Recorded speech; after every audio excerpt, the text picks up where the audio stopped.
you going into the 21st century? And who are we as a community? Who is Los Gatos as a community? And you as a member of the community going into the 21st century? Well, this is probably the strangest century ever to enter in the history of mankind, because we're undergoing the greatest, most rapid changes in how we live our life.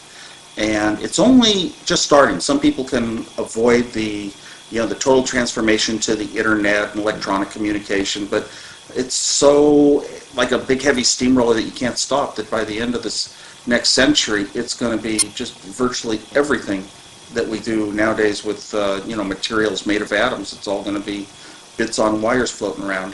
So we're in the during phase. I mean, I'm lucky I got to live in the before phase, and I know what it was like in the original days, and I grew up that way. But I also know that my kids are going to live a lot differently than I did. And I think at the end of the 21st century, we'll really look back and say, boy, this is just such a new age. How did people ever live before with all the old ways? And the funny thing is, we actually lived pretty well. And it actually felt pretty good. But it's just so different. It's going to be very hard for the next generation to look back, even 20 years from now, and realize some of the things that we grew up with, right down to, only having one telephone company.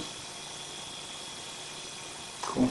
Yeah, I myself, I just hope that I'll be glad, because all my kids will be grown and gone to school, and I'll be able to send a message back to yourself. What would you say to yourself? And the biggest thing that's going to happen in the next century is that traffic in this end of Los Gatos is going to finally work.